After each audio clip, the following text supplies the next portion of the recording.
Welcome, everyone, to another episode of the Codex Podcast. I'm your host, Sonny Kruger. With me, as usual, is my co-host, Jamie Wojcik. How's it going, guys? Another episode, another fantastic show for all of you. That's right, episode 17, and we will be reviewing Mephisto Versus. We'll be going over comic book news, as usual, Venom breaking records, the Scarlett Johansson lawsuit being settled, Moon Knight finishing up filmmaking, and Blade 2's release date. Quite a bit of other stuff as well. We'll have another segment of Do You Know? Me versus Jamie.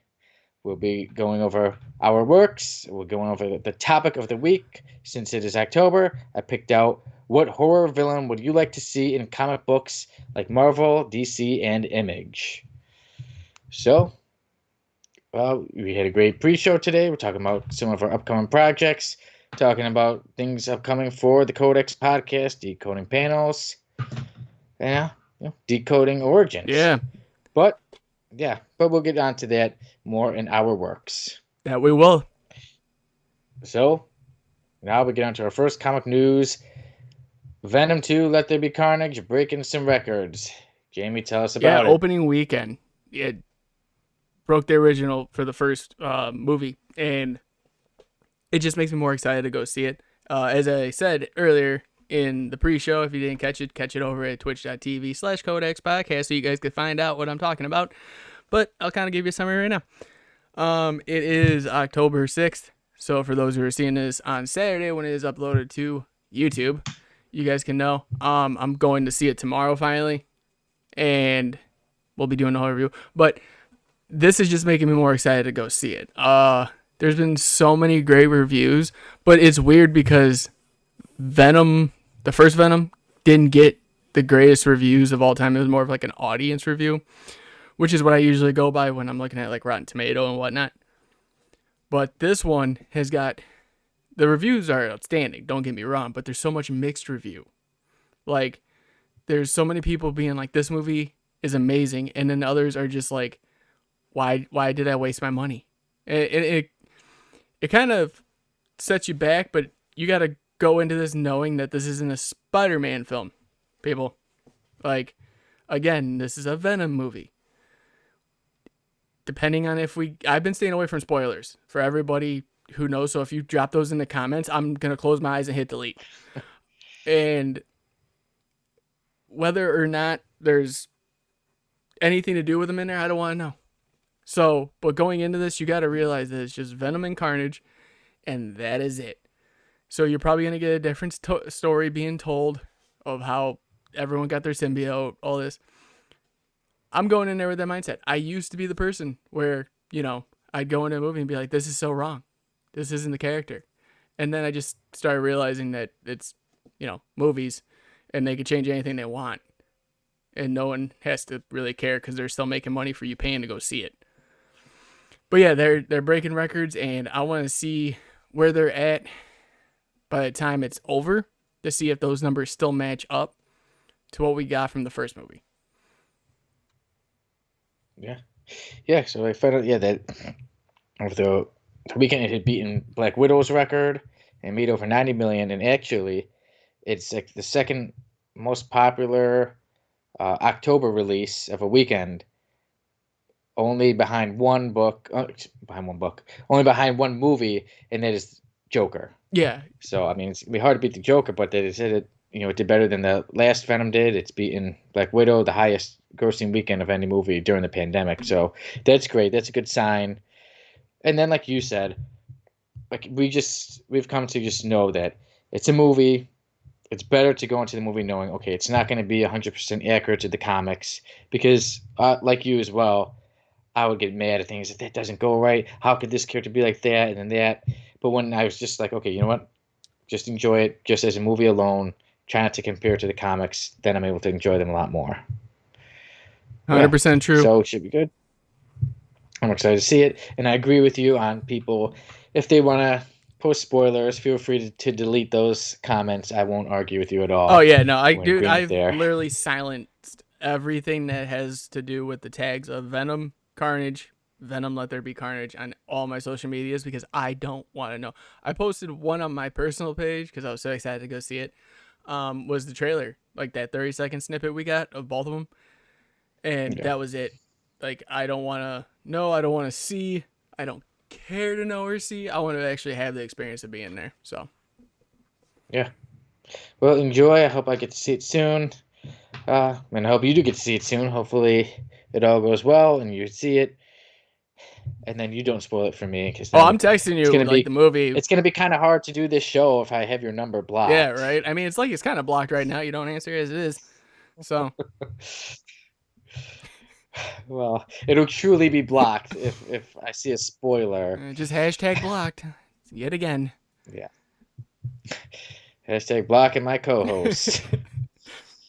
And with that, we move on to, unless there's anything else you'd like to Oh say no, I to got finish nothing. it. I let it all out there. Good. Now we move on to the topic we've been talking about for quite a while now. Scarlett Johansson lawsuit with Disney. Well, it's been settled. Finally, it could end. It was talked about being going to go on for years, but it's settled. It's over, and now both parties, Scarlett Johansson and Disney, are saying, "Oh, we've worked it out. We're looking forward to working together again." I've heard that they paid Scarlett Johansson originally like 20 million, and then after the lawsuit, I'm hearing she got somewhere around 40 million extra on top of it. I don't know how true that is, but to think I think I read the same all that article. money, yeah, to get 20 million and then say, you know what, I'm gonna sue you. I should get more. But it's probably her people like, hey, well, you can get money off of this, and she's probably just like, sure, cool, get me more money. And then yeah, but it's worked out. So the lawsuit's settled. Scarlett Johansson will still be working with Disney, Marvel, and or I really don't know how much more she has left with Marvel, but with Disney, yeah, she's set to now be again working with them on their Tower of Terror movie. I don't know when the release date of that is scheduled to be, because I'm sure this lawsuit threw things back, but it's settled. The conclusion of the Scarlett Johansson lawsuit, it's done. Any last minute, any last things you have to say about it? I am just over it. Like I am completely like we this has taken up like 6 episodes of this news.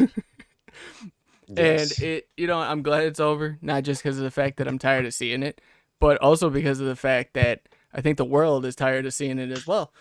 And it it stems so much out of it, like that other people were coming forward, and then other people realized that how stupid that it was, and then just backed out and went, it's cool, no worries, we're still getting paid.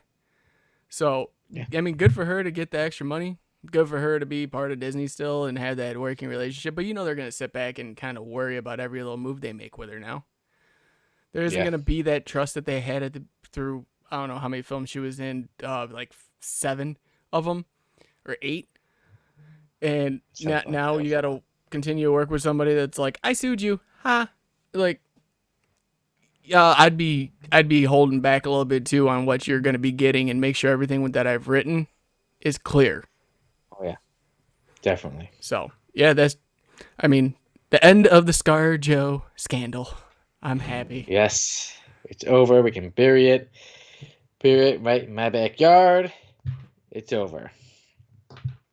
Now we move on to some good news I am excited to talk about, and I'm sure we'll be talking about it more.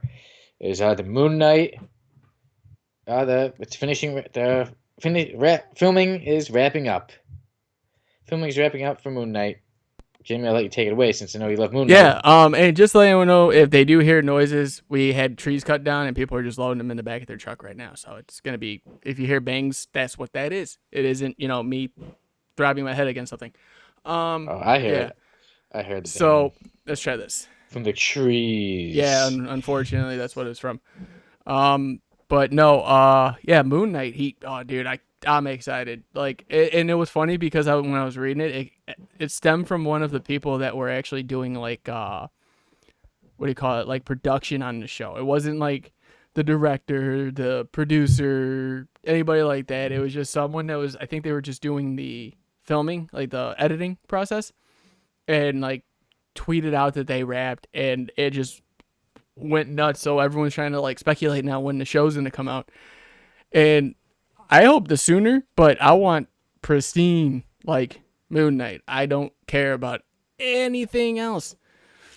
That's what I want. Like I want this to be like, as much as I hate when people are like, I'm a big fan of so and so. Oh, what'd you read? No, I've seen the movie or the show.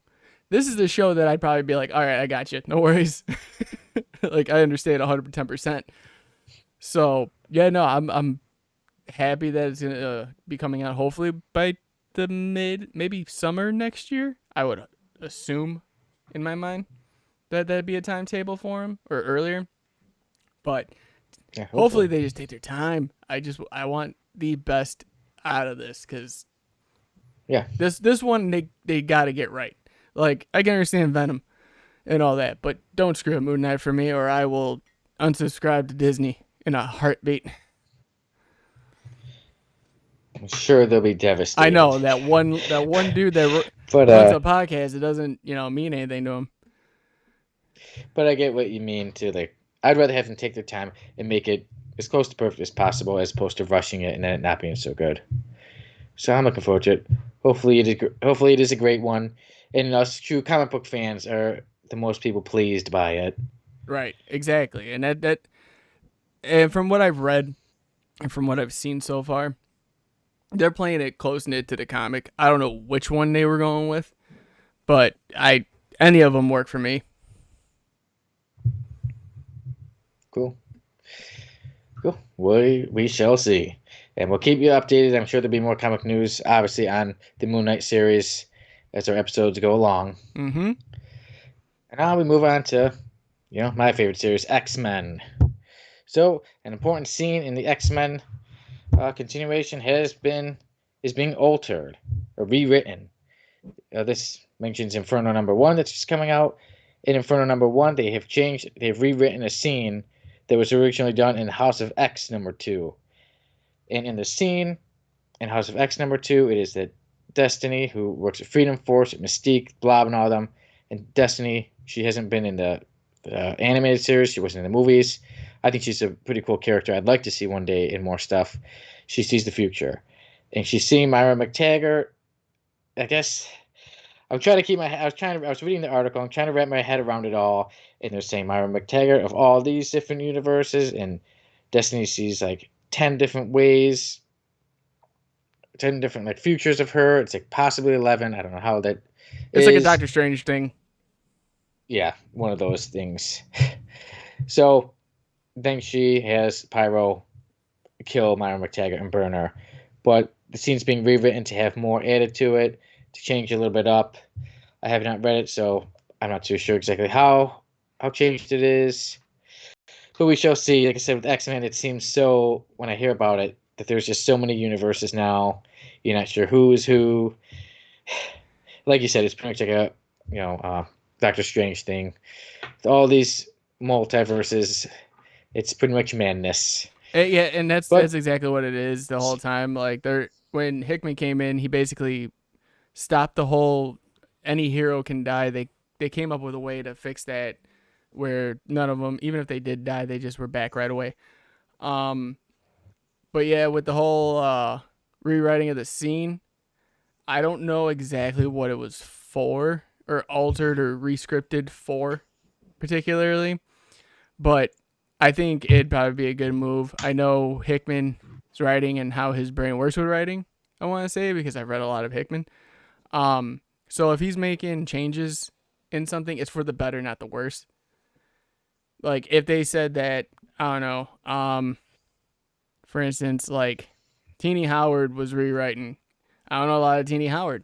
I know that he wrote Thanos, but other than that, don't really know. So that would be cause for concern on such a big book. But with this, I have trust in what they're doing. I don't. There's a lot that's dumped into you within House of X and Powers of 10. And then all the like adjacent X-Men characters that have their own, like Marauders, X-Force. I forget all the other ones because there's so many, and that's why.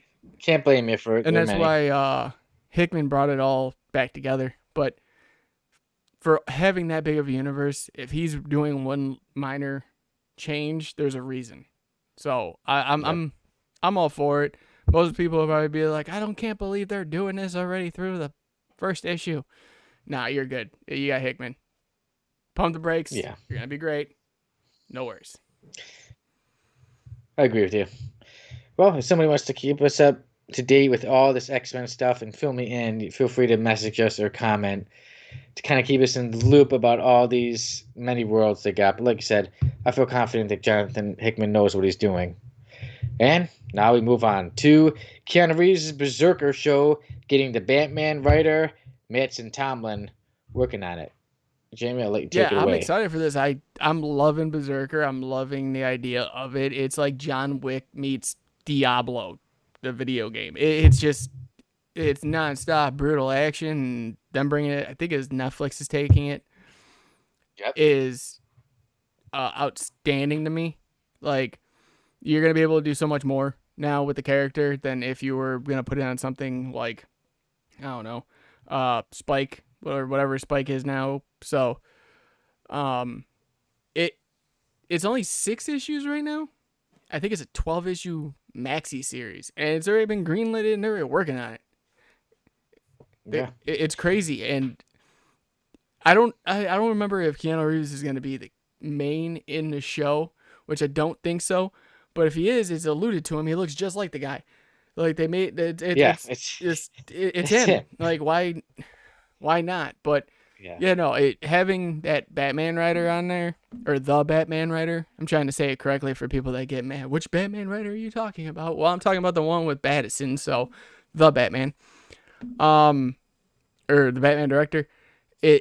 I think it's gonna be something to watch out for, and I think it's gonna change a lot of people's perspective on more indie stuff as we go on, because there's so much stuff coming from indie titles. It's crazy. Like we were just talking about Brian K. Vaughan. He's got 2 shows in the works from 2 of his comics. Well, Why the Last Man premiered, but like Paper Girls, for instance. Never thought we were gonna get a Paper Girls. Never in a million years did I think we were gonna get Paper Girls. I don't think we're ever gonna get Saga, because that's really messed up. But like so many shows now, so many green lights. Like I know one, for example, is Undiscovered Country. They got green light. It's written by Scott Snyder. Yeah, Scott Snyder. I always get Zach and Scott messed up. But they got greenlit in the issue. I think we're on issue 16, 17. And it's an ongoing series, so it's not ending anytime soon. Cool. Yeah, and I heard with Brzrkr that it's going to have a live action and it's going to have an animated. So they're going to have 2 things going on at once. I don't know if it's going to be a movie and a show or 2 shows. But yeah, that's pretty cool. And like I said, to only be 6 issues in and already get that much. Well, when you're Keanu Reeves, you can pretty much walk on water, and people would be like, "Yep, he's Jesus." Like with him, anything's possible. Like I said, he wanted to make a comic, and he's got a comic, and now, he, like you said, looks just like him. So I hope he at least plays the character in one of the, versions. Right, of but it. like real quick side tangent, because we always go on him, and I know how much everyone loves him. Like the interiors looks nothing like him. Like the interior pages, it's only the covers they make him look like him. Like there was some variants that had him look like John Wick with just straight up tactical armor on. And it looked great. And then you open it, it's like, this really doesn't look like him. Oh, so okay. It's a little bit of a flip. Like I said, but people cheap. are buying them for the covers. Like that. And that's another thing, like we talked about, I think, in a previous episode with the whole Wonder Woman and Darkseid thing. It's a speculation type thing. You can't really do much with it. So, I'm waiting. I can't wait for the show. So. Yeah. Well, there you go. There's the Brzrkr. And now we were mentioning the Batman. So now I can tell you that the Batman has already got a green light for the sequel to come out. So, the movie The Batman is supposed to come out. Right now it's scheduled for spring of 2022. And there's already a green light for the sequel. And then we already talked about before that they're already working on multiple spin-off shows like the Penguin But I must say, I'm not surprised that a sequel already got a green light because you pretty much already know it's a Batman movie. It's gonna gross a lot of money, so I'm not surprised to hear that.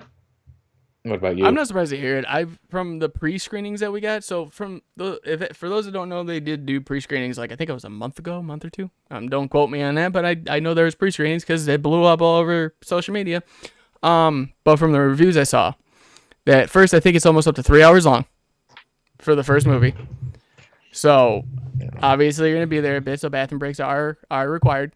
Um, and then secondly, the way that people were talking about the movie, they were saying it's like a mix of horror, thriller, and crime. It the dude who plays the Riddler, I can never say his name. Um, but he was in a bunch of Is it yeah, Paul Paul Dano? Dano. There you go. Because for some reason those two words don't register in my brain. Like I can't put those two together for the life of me. Um, but they said he was the most sadistic villain they've ever seen as playing the Riddler. Like, and for anybody that's older, like us two, we had Jim Carrey. So being sadistic and being the Riddler are kind of a different side of things. Yeah, it'll be interesting. And like I said, he's a great actor. So I've seen him in plenty of things from the Girl Next Door in a comedy to There Will Be Blood. hmm So he's I think he's Yeah, gonna do a great job as the and they Riddler. were raving over Baddison, and I think the other one was Jeffrey Wright's Commissioner Gordon. They said he did an outstanding job, and that makes me even more excited because I do like him. So I'm not surprised that this got greenlit for a second one. From the premise that I was reading, this is supposed to be based off a Long Halloween, Yeah, I've seen it too. Yeah. and even with the animated show or movies, they broke it into two parts. So, which are on HBO Max, by the way. Now, I did not know that because I went out and bought them anyways. But I'm still glad I bought them because now I have them in my collection, and I am a happy, Yeah. happy, happy nerd fan. So, um, I wouldn't see why they wouldn't put it in two parts. I would love to see more unique villains rather than the ones we usually get. Honestly, I'm jokered out. So I don't think we need another Joker in there. It'd be cool if it was the right casting. But right now, I don't think it's the time to put another Joker into that movie. But whoever the next set of villains is, make them someone we've never seen on screen. Yeah. I'd love to see Clayface or even Man As Bat. Ron Perlman as Clayface, Hey, just like when he maybe did his voice acting for him. he did his voice in the show. Yeah, so he's still around. He still does stuff. So I wouldn't mind that. He's a great voice for him, and Clayface is a good character, especially if it's going more down a darker path. If they're going with a darker theme for the Batman movies this Right. time. So I wouldn't mind seeing Clayface or, like I said, Man Bat. We shall see. And that's that. Now on to more dark movies. We'll get on to Daywalker, the vampire hunter himself. Blade getting a release date. Jamie? Yeah. So everyone was upset that we didn't have a release date for Blade. We had all these other movies already scheduled. We know the time frame, or at least a gist of what the time frame looks like for Phase 4. Right, Phase 4. Yeah, Phase 4. Yep, There's so phase many 4. phases now. It just escapes every time I try to keep up. Um, but with Blade, no, they never saw like when it was gonna be scheduled, when it was gonna be out. But we finally got an idea of it, and then we got the full confirmation. Which, as of right now, this is the date. So everybody that's gonna jump in comments or whatever you guys want to do, as of right now, it's October 7th of next year. So a year and a day from today, which is October 6th. Again.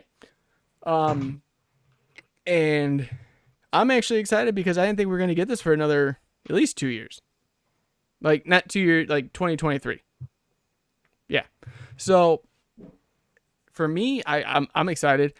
Again, with everything going on in the world, I don't believe the date. But if it holds steady, I'm excited. Because to me, that's the perfect Halloween movie to go take someone to go see, or to go see by yourself, or just to, reminisce about what possibly could happen on Halloween, and you have this character that just it kills vampires. So perfect. It works in the world. Yeah, yeah, I'm excited for it. Like I said, I'm not trying to think too much about the release date because like I said, so many things get pushed back, especially with it being about like a darker movie for more like vampire hunting. I hope if they push it back that it's not like, oh, we have to wait till the next October. Yeah. It'd be You know, stupid if it was a Christmas movie. I'm just saying. Like they're like, "Oh, we're pushing it yeah, back. It's released on October 24th Christmas. this Christmas." Yeah, Blade. yeah. But yeah, I'd love the Blade movies. Blade 2 is one of my favorite Marvel movies, one of my favorite action movies, one of my favorite vampire movies. So hopefully it's close to as good as Blade 2 because that was one that I have in my collection. I've watched many times. One of my favorites. And I'm sure Mahershala Ali will do a great job. He's a terrific Oh yeah, actor. I don't doubt So him he definitely, at all. I think yeah. he's gonna like just completely nail the performance. I think it was he literally walked in. I think Kevin Feige had an interview, and he said he just walked in, told him he wanted to be Blade, and Kevin Feige's like, "All right." Yeah, I can't really argue with that because he's gonna, he's definitely gonna kill the part, man. Yeah, and some vampires. Oh yeah, hopefully many. Hopefully he's cutting heads off left and right. That would be the dream. Yeah. Well, now we move on to the Guardians of the Galaxy. Now, I didn't realize this until just not too long ago. The Guardians of the Galaxy will have a holiday special called the Guardians of the Galaxy Holiday Special, and it will come out at the end of 2022. And James Gunn has said that one of the greatest characters in the MCU will be introduced in that holiday special, and then it will kind of get everybody ready for Guardians of the Galaxy Volume 3, which is set to come out in 2023. Now, it's pretty exciting news. A lot of people are wondering who the characters are going to be. I was seeing pictures. I saw one picture even had Santa Claus. That So I don't think that will be the character.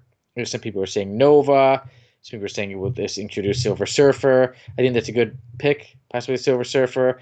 Adam Warlock is my pick. that Not is too long ago, that I is my said, pick as well. That's what as soon as I thought, because they didn't give it to him when he was in the cocoon, like, and they're like, "Oh, it's whoever," and they didn't say his name, and they just kind of like alluded to it, and everybody knew, but we haven't heard a thing about him. So if that's the case, yes, I am 100%, 98.7% sure that it is him, and I hope it's him. yeah, So please let it be him. me too.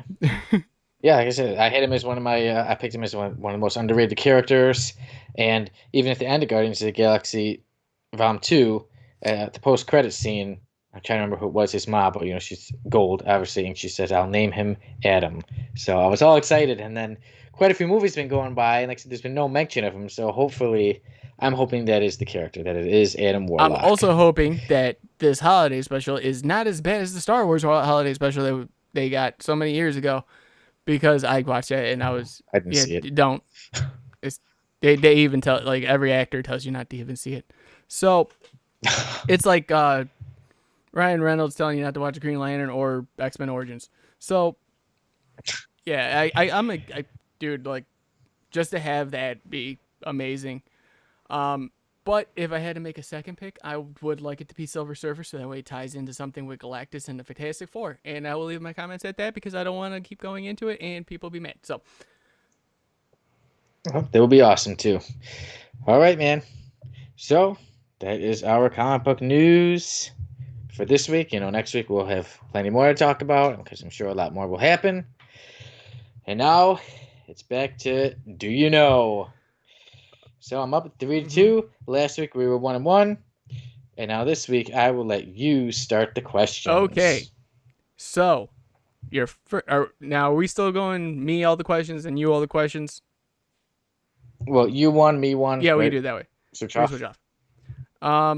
So first question: which superhero has an advanced ability to live forever? He attempts to kill himself many times in the comic book, only to come back to life.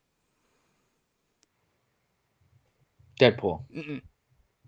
I'll give you two more, just because I care. Oh, two more. Okay, so you said the character they've tried to kill themselves Yes, they multiple have tried to times? kill themselves multiple times, in the comic, but always come back to life. Always come back.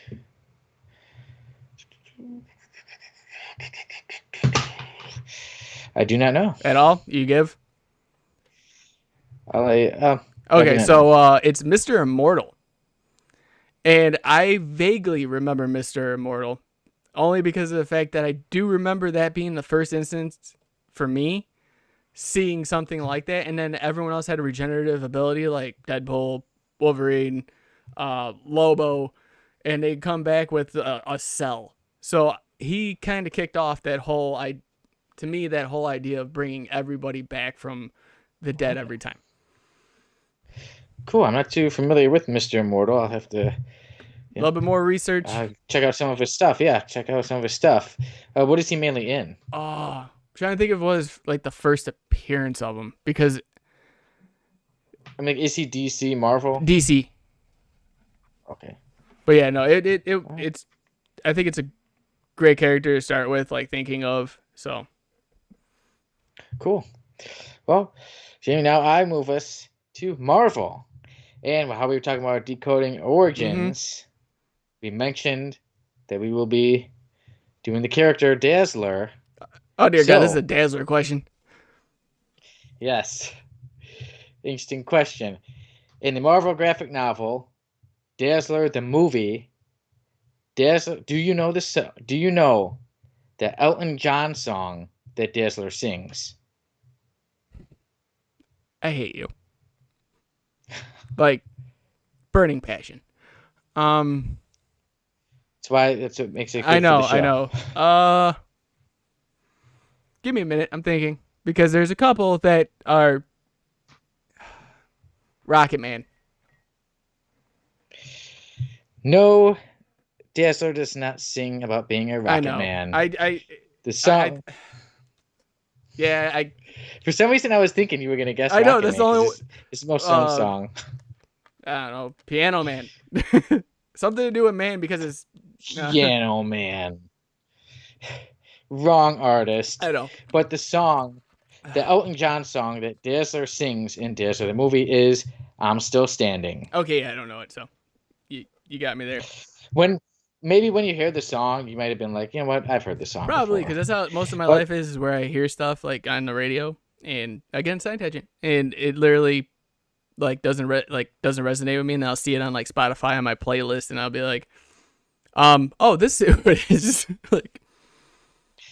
So yeah, remember that. So gotta start registering some things from this episode. Remember, Paul Dano is playing the Riddler. Yeah, I'll never get that. You're gonna have to still remind standing me the entire time. All right.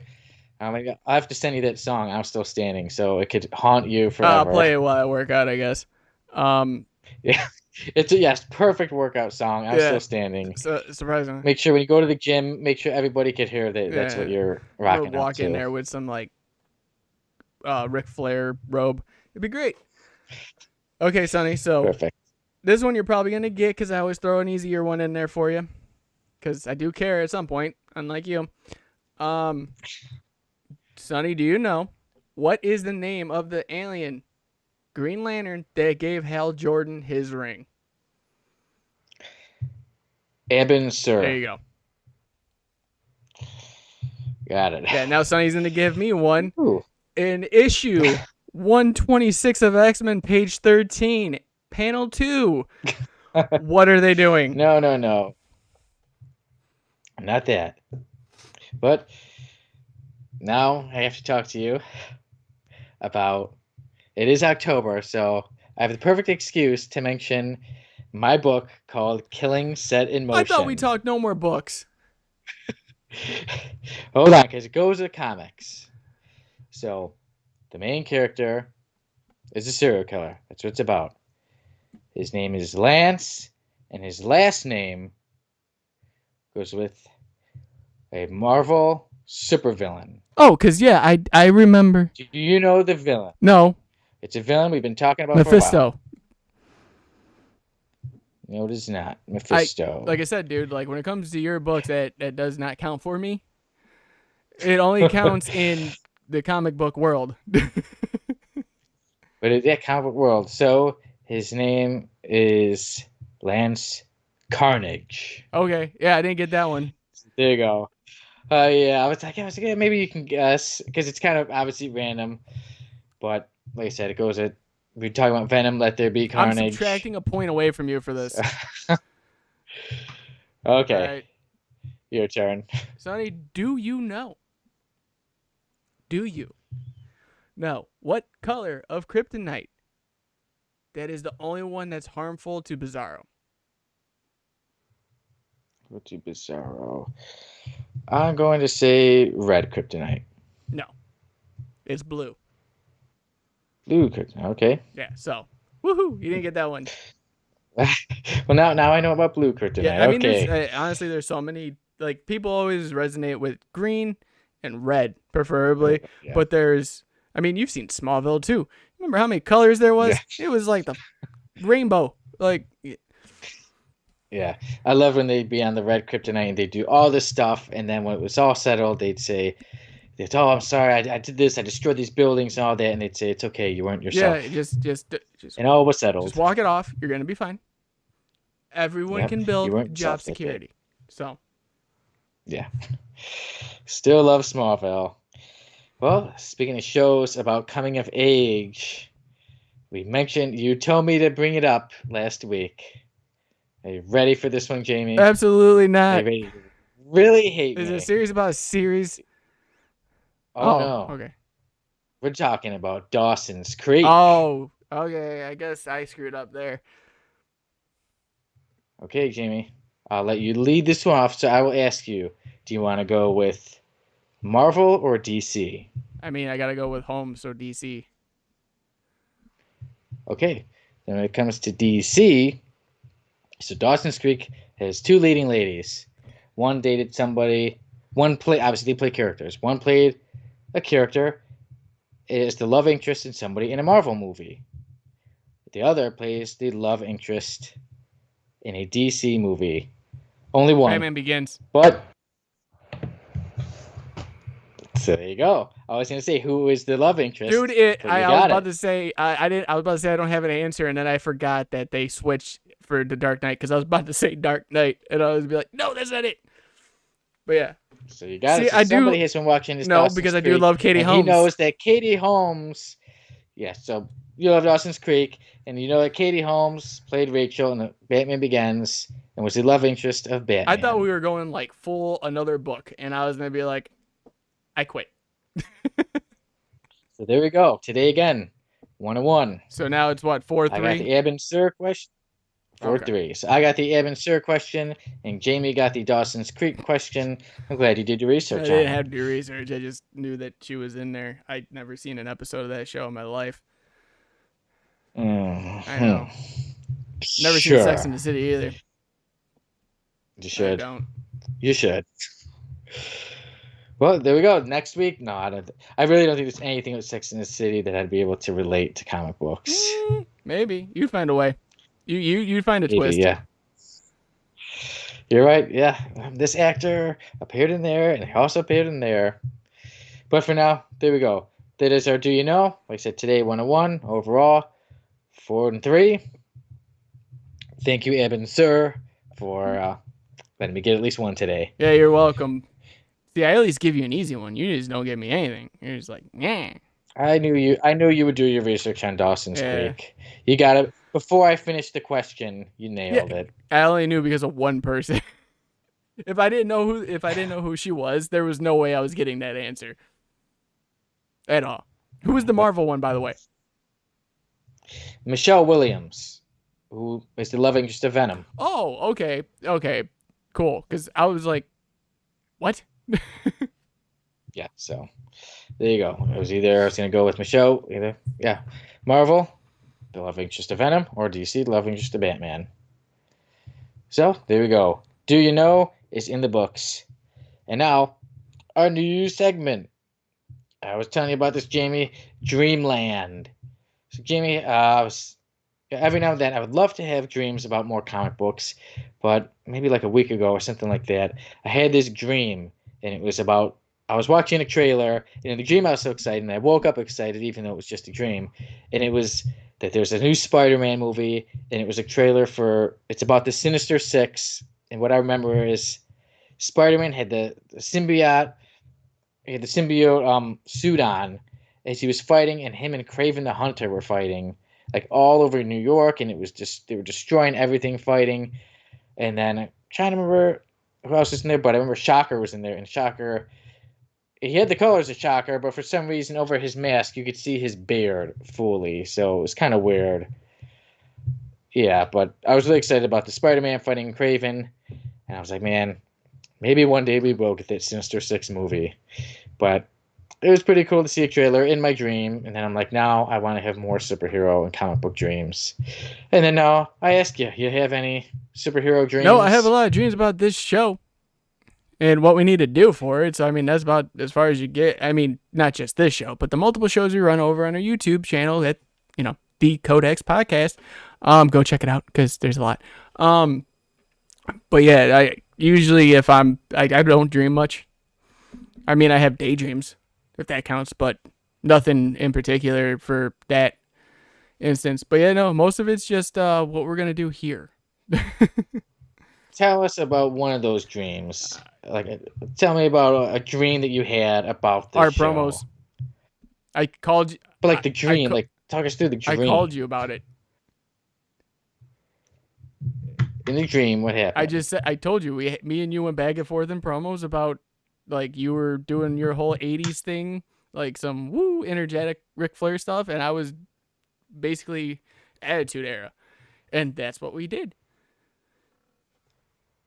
What exactly did you? I'm trying to feel I'm trying to picture this dream. What were you saying in your Attitude Era? I don't remember because it was so long ago. But it was just I felt like the only reason I incorporated the ladder is I thought I could do something cool with it, and I didn't do anything cool with it.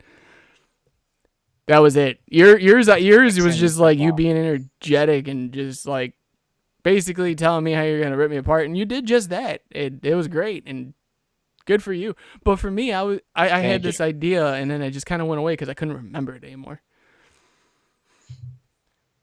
Well, next time maybe you'll jump off it. That'd be a great way to end the video. At this point, face first.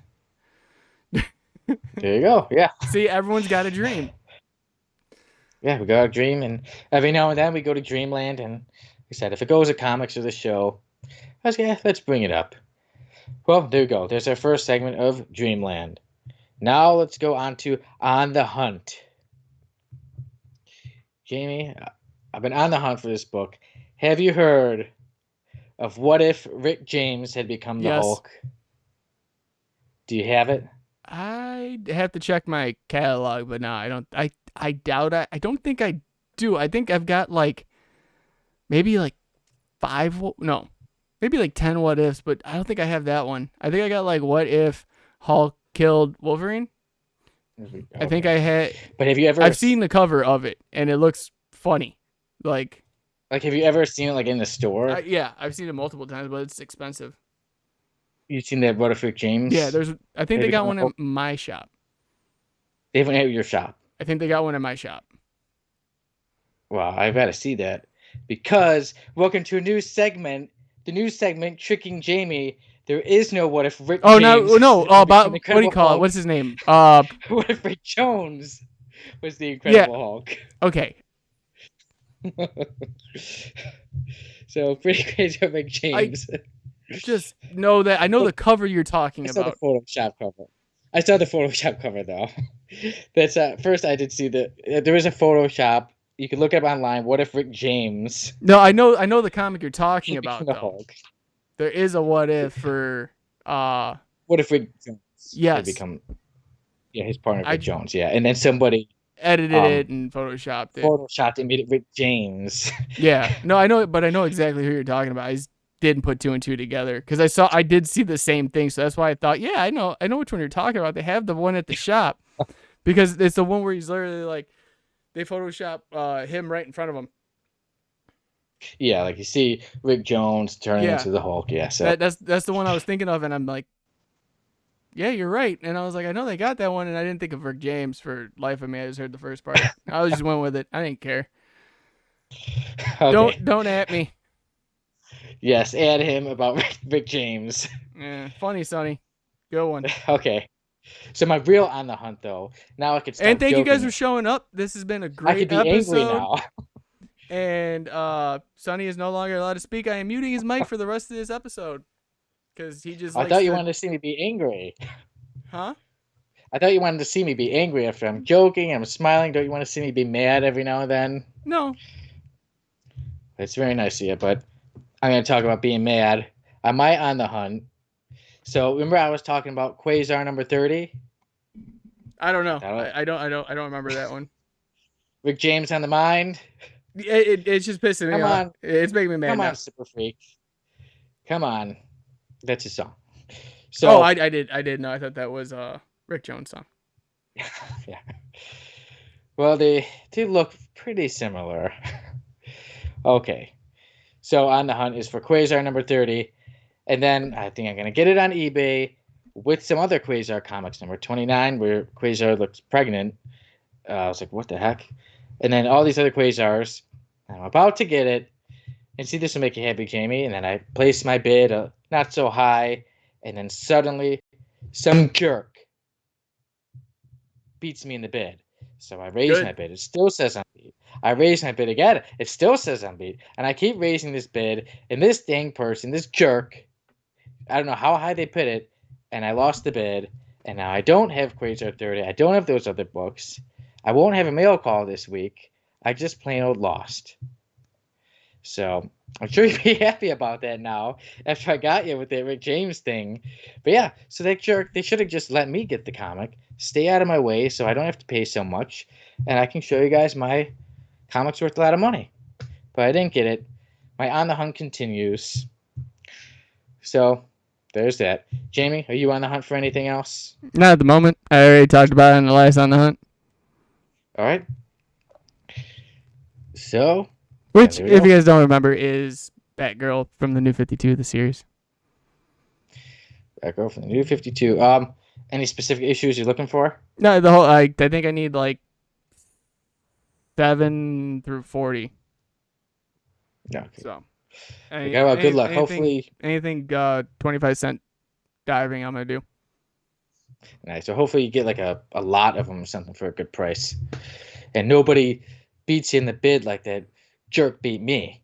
Yeah, I don't bid. I just buy it. How dare they? Yeah, I tried to do bidding, you know. I was trying to save that money. All right, Jamie. Ready for our works? Okay, so I can happily say I'm on to the next step with a series about a series. I have finished putting all the scenes together. Now I'm on color grading, making sure it looks all nice and pretty. And I'm moving on pretty fast, a lot faster than I thought with that. So I'm really happy that things are moving along with the series about a series. And even on accident, when I was testing things out, I accidentally learned how to make myself green or pink or blue and all that stuff. Yeah, so one day in the snap. future, yeah, I was like, oh, well, there we go. Now I'm green. But it's pretty cool learning all this time it's taken to do this stuff. But in the end of the day, like we talked about with Moon Knight, we want it to be perfect. We'd rather have them take their time on Moon Knight. So that's a great show. So I figured that with my show too. I take my time, so it's all worth it in the end. And there we go for a series about a series. Oh, nope. One more thing.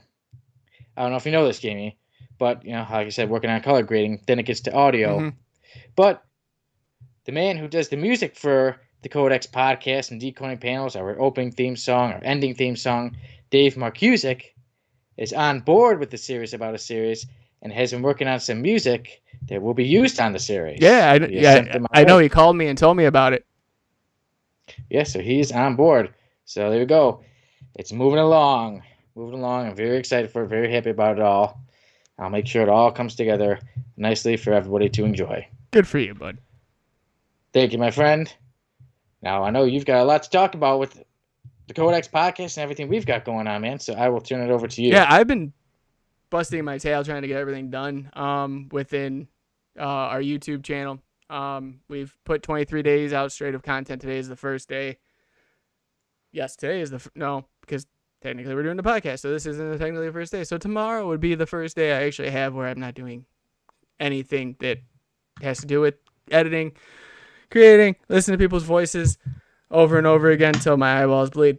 But we have now Codex Podcast, we have Decoding Panels, we have Decoding Panels Origins coming out, and we have more for you guys for Codex Gaming, which I'm very excited about. We put out the trial, like I said last week. I've been trying to play, and they're gonna be about 30 to 45-minute videos coming out. As far as the scheduling goes, we will update everybody on what's coming out when it is coming out. I want to start something where you guys know exactly what day, like, Decoding Panels is going to be on, what day Decoding Panel Origins, what day, our show right here at, the Codex Podcast is going to be on, and then what day Codex Gaming is going to be on. I don't want you guys to miss a beat. 23 days straight was awesome, and I appreciate everybody that actually went out of their way, viewed everything, commented, liked, and subscribed. I was happy with that. Every subscriber, I'm putting this all out there for you guys. So, I want to make sure that all this structure works out for everybody. And yeah, we just keep doing something, putting something out. Like the From the Vaults, we're going to have scheduled now too, hopefully. Mail calls are a little bit iffier because of the fact that we don't know when everyone's getting their mail or what they ordered, because communication wise. So yeah, I'm excited. I'm ready. Other than that, I mean, it's going to be great. Yeah, man. No, good job. Good job to you, man. Kudos to you for putting it all out there. Though sometimes it seems like just someone would be like, oh, well, it's just posting a video, but it's not just posting. It's a lot. Like I said, especially when getting these episodes to download, put them together, to edit, it takes a long time. And then to actually do something every day and set things up. So you've been doing a great job with that, my friend. Thank you. And yeah. And I'm looking forward to it. Oh, don't worry. I'm editing out that Rick James shit. No, we got to keep that in, No, man. that's coming right out. Why would you edit the best part of the episode? Oh, the best part. So this whole thing is not good, is what you're saying. Huh? Well, trust me. People are going to love that. Oh, we'll see. How about this? I'll make it the snippet for the episode, and then it won't be in there. Snippet and part of the episode. We'll see. Moving on. Trust me, we're going to love it. And so I was even going to bring it up, but now we brought up Rick James quite a bit. We may have to name this episode Rick James. That ain't happening. It goes pretty good with it. We'll see. Hey, sometimes I say we'll see, and sometimes it takes a while, but we got to have Rick James in here. We all know. Yeah, Rick James will haunt you. I'm going to have to bring it up if it's taken out, I'm going to have to bring it up every episode. Yeah, I'll have it in for a later time then, and then we'll post the whole thing. Yeah. It needs to be with this episode. All right, keep going. Let's go. Moving on. You'll know it's worth it. You'll know Rick James is worth it. No, it's not. But we're going to keep going. Okay. So now we move on to our... Yeah, we've passed On the Hunt. We've passed our works. Yes, we're still talking about Rick James, though. But now we move on to our topic of the week, which is what horror movie... Rick James on the mind. Our topic of the week. What horror villain would you like to see in comic books like Marvel, DC, and Image? Jamie, as usual, you have our top 3. Yes, the first one comes from Alexander Para. How about a DC one-shot where the heroes arrive on a parallel Earth during the night of the Purge? And I thought that was interesting because it's totally... Purge to me isn't like a horror movie like you would want to say. Yeah, more thriller, yeah. But it has that element. So I think that'd be a cool concept. What if like all of them just jumped in and everyone was killing each other like for one night, and what they would do. So that's that one. Dan Kelly comes out with Chucky combines with a symbiote. That would scare the crap out of me. Like 110%. It wouldn't even be like no. And then one of my favorites is Brent Anderson, Freddy Krueger in DC. The plot can involve a scheme with the Scarecrow, which I think would be fantastic in the sense of both of them like running like a nightmare thing. Whole theme with the gas and Freddy going into everyone's mind. So. Okay. Well, there you go. There's our top 3 picks of the week. So, me, I'll mention is although I love Michael Myers, I'm wearing a Michael Myers shirt. A runner-up for me was Pennywise, since he can like get into your affairs and all things like that. But I thought that's kind of similar to what the Scarecrow does with the mask and everything. Mm-hmm. So for me, my pick is Freddy Krueger as well. I think Freddy Krueger, because I could see the fight scenes being so cool, like him going into their dreams, and then they could fight any way because he could turn into pretty much anything in their dreams, especially like a fight between him and someone like someone telepathic like Professor Xavier or Jean Grey, somebody like that, where they can also fight back and it can just be an all-out crazy war, or even possibly like a rogue, where if somehow in her dream, if somehow she can touch him, if she can kind of get the powers. But I think Freddy Krueger is the most character that can have the most options, and you can have the most fun if Freddy Krueger is in comics. Either what comic. Like I said, I'm leaning more towards Marvel because I'm a Marvel guy, the X-Men and everything. But I think Freddy Krueger is my pick. Okay, good pick. I don't know. For me, I had a lot of time to imagine this in my head. But mine would be the Guardians of the Galaxy with Baby Groot, and it's Chucky fighting Baby Groot. That would be quite a fight. I feel like that would be awesome. I don't know why, but like in my head, it just makes sense. Yeah, I could see it being definitely an entertaining, funny fight to see. Yeah. Just both of them just running at each other would just make me cringe. Like, oh my god, this is happening. Yes, even though, like I said before, with one of the comments, the symbiote Chucky would be interesting to see because he's evil, and takes the symbiote, he wouldn't have to be 2 feet tall. Right. Yeah, so some interesting picks. So what horror movie villain would we like to see in comic books? I go with Freddy Krueger. Jamie goes with Chucky. Mainly Chucky fighting Groot, Baby Groot. And there we go. We'll have another topic of the week within a few days. And now we move on to our review. I gave Jamie Mephisto versus, and in this comic, Mephisto versus the Fantastic Four, X-Factor, the X-Men, and the Avengers. And now I leave it up to Jamie to give the review. All right, guys. So how I did this was a little bit different. I broke each book individually down as a score for itself, and then added it up, averaged it out, and then gave the full book its overall rating for me. So if I'm looking over on the other side, not looking away, I'm just looking at the screen so I could read everything off. So as far as Mephisto versus the Fantastic Four, the first part that threw me off was that She-Hulk was a part of the Fantastic Four. But Fantastic Four discover an unknown shaft in the basement. There's heat coming out of it. They don't know what's going on, and then it just disappears.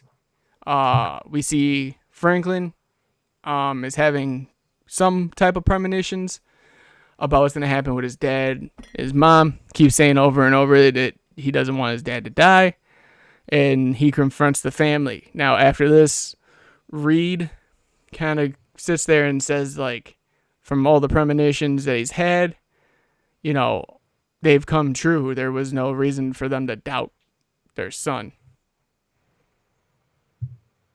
I don't get why you're still doing that. So, moving on, we got trials going on.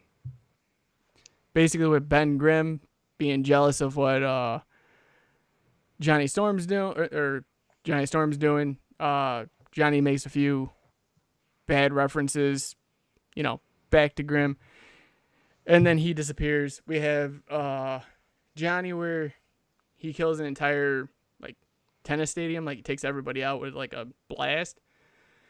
He blanks out, don't see him no more. Reed is talking to Franklin, and Mailman tells him that there's a package down deep below, and he goes to grab it, and he's gone. And then with Sue, she was being careless, knocked over what seemed to believe was a coffee jar mug thing, and she vanished as well. It shoots over to all of them being trapped in Mephisto's realm. Mephisto comes out and basically says that he wants Franklin's soul. Reed tries to offer himself up, but come to find out previously his soul was taken, which confused me a little bit because it was stating how it was the cause of the rocket malfunction causing them to become the Fantastic Four. Mephisto makes Reed into like a zombie-like state where he can't really do much, and then Mephisto wants Sue at his side in order to release the Fantastic Four. I thought it was a good issue overall. A little confusing at one point, but nothing that, couldn't get over. So for that rating, I gave it 8.6 overall. We move into Mephisto versus the X Factors. Mephisto believes that he's being misunderstood, that everyone's looking at him in a different light. He has Sue as his pawn, but realizes he wants a more strong, like, noble soul as his own. The Fantastic Four get a clue, basically, that Mephisto's gonna be going after the X Factor team. As then the X Factor are working out, Reed stops by. He explains what's going on and why. He also says that he usually would go to this is something you would go to Doctor Strange for, but he doesn't want to bring him into this. There's an old man that shows up that later shows that he is Mephisto. There's a scuffle. Sue is playing the damsel in distress and basically leads the whole X Factor team to the warehouse, or to a warehouse. And Mephisto tries to figure out all of their biggest desires of what they want out of life. The only person to refuse at the time was Iceman. Mephisto basically takes all of them out. He gets rid of everyone besides Jean Grey, though. And he asks for her to join him. She does agree. So that way everyone is free, including Sue. Now Jean is taken to Mephisto's realm. So this one, for me, I wasn't the biggest fan of it. I'm not a big X Factor fan, and then seeing the X-Men entangle with it, even though the third issue is involving the X-Men, kind of threw me off, I want to say. So I gave it a 7-8, which isn't bad. So, next up we have Mephisto versus the X-Men. So there's, at the beginning, demons are torturing Jean Grey. Mephisto makes this comic book reference in there about you can't mess with her. She needs to be in pristine condition, and then the whole Mylar bag idea, making sure nothing's wrong with her, that she's not hurt. Come to find out, Mephisto is crumbling and he is decaying. Later, Reed Richards realizes Mephisto is looking for the soul of a god, so that way he can better himself. We see Rogue's powers, and she kind of goes back and forth with Wolverine a little bit.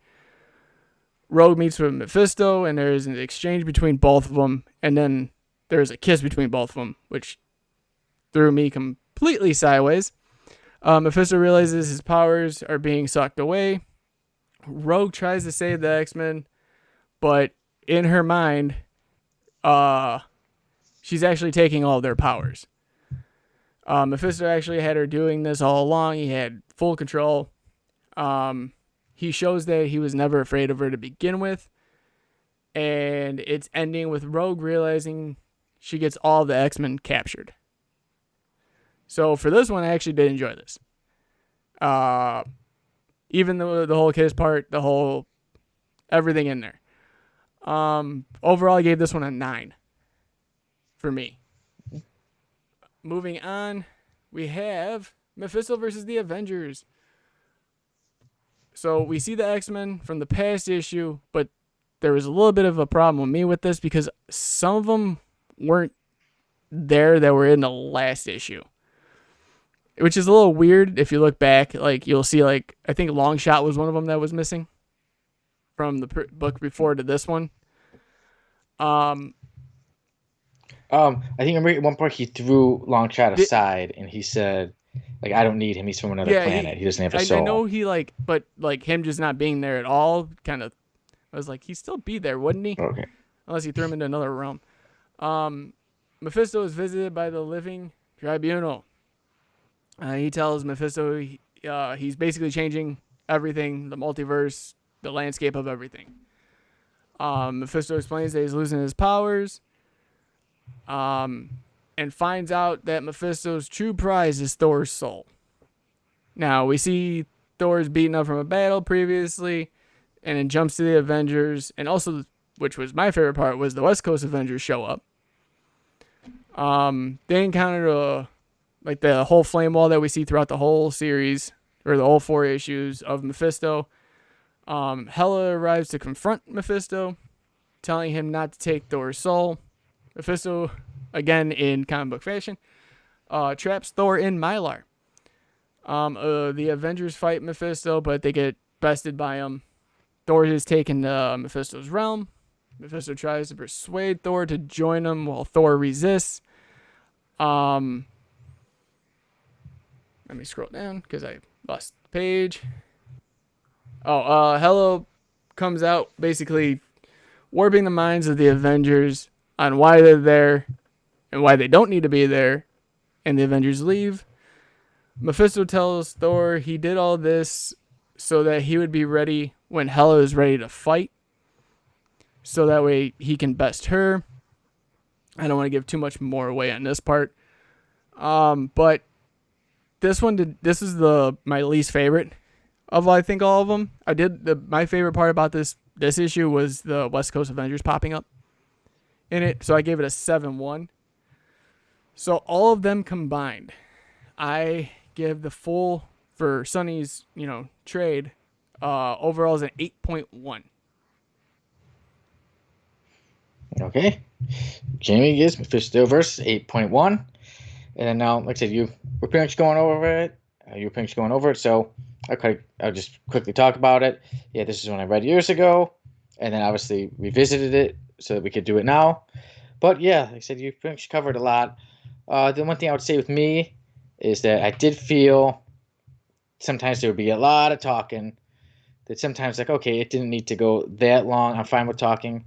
But like it's a ton of the X Factor. He was talking with them like, hey, if you do this, like Cyclops, I'm sure you'd love it if it was Jean Grey and Madeline Pryor were one person. That talking's fine, but sometimes it felt there was some unnecessary, prolonged conversations going on.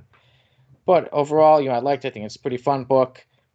I didn't think like, oh, this is such a classic. You need to read it, but if you're a Mephisto fan, it's a good read. Like I said, this is his miniseries. He's taken on a lot of some of the greatest superheroes in Marvel. And for me, when in the X Factor issue, when it was talking about like, oh, this takes place before this, and this also takes place before this. Like I said before, Archangel's suicide attempt that wasn't his. He really wasn't committing suicide, but that's for later on. But when it was mentioning things in X Factor, I was like, oh, X Factor, that sounds pretty interesting. And then that's when I started looking into X Factor. And then that's when I got into X Factor, was after reading this. So that makes me, I think it's a few points up for me. But like I said, that was interesting with the X-Men too. Other characters, I thought it was pretty funny how he threw Longshot aside and said, I don't need he doesn't have a soul, or he doesn't have one that I need. Out of everybody, he didn't care for Longshot. Yeah. But in the end, then suddenly, what parts I felt almost didn't go together, like what you were mentioning with certain Avengers characters, was that at points, he's fighting Rogue, and Rogue punched him pretty far out, and like she was faster than him, and then suddenly in the Avengers one, he's just taking out everybody like so fast. Like when I was expecting this big fight, and he's just taking out everybody like this as and he's that. growing weaker. Like as he's growing weaker, like it was kind of like, oh, he just took him out like nothing. And I kind of don't like that when they do that too many times with supervillains, especially when they make some of the greatest superheroes get beaten rather easily. Because I'm like, you're gonna regret that later, because you want those heroes to be, tough, not to get taken out with one hit or two. And then, yeah, I would say, like you said, the Avengers one I think was my least favorite. I was expecting, since it's the last issue, to be a bigger ending, and I felt a bit let down by the ending. But overall, like I said, I enjoyed it. I think it was fun, so I recommend it. Perfect time for an October read. And like I said, the X Factor one pretty much led me towards reading X Factor and starting it from the beginning. So for me, I like Mephisto versus. I give it a 7.7. Yeah, so for me, I give it 7.7. Although I usually rate things really high, 7.7 is still good. I still enjoy it. So Jamie goes with 8.1. I go with 7.7. Nice. So there we go. We have it. Mephisto versus. And now, on to the last part of our show. Jamie, you've got a comic to give to me. Yeah, and for not next week, but whenever you get a chance to read it, I'm gonna give you Deadpool vs. Carnage in light of Venom being out right now. There you go. Deadpool vs. Carnage sounds good. Love both characters. I'm excited to read it. And like I said, it's a 4-issue series, Yes. right? Okay, good. Like I said, we'll review that, I'm guessing, let's say around 2 weeks from now, probably. Sounds good to me. All right, man. Well, it's been a great episode. It's been fun. I've had fun messing with you. Had fun. Good thing we got to go over Mephisto versus. Anything before we go? No, just the usual. So thank you everyone for coming. Thanks everyone for watching. Don't forget to comment, like, share, hit that subscribe button and that notification bell so you don't miss all the content that we are putting out for you guys. And as usual, I hope you guys have a great one and be kind to one another, and see you guys next week. Yeah. See you guys next week. You all take care. And always remember, what if Rick James was the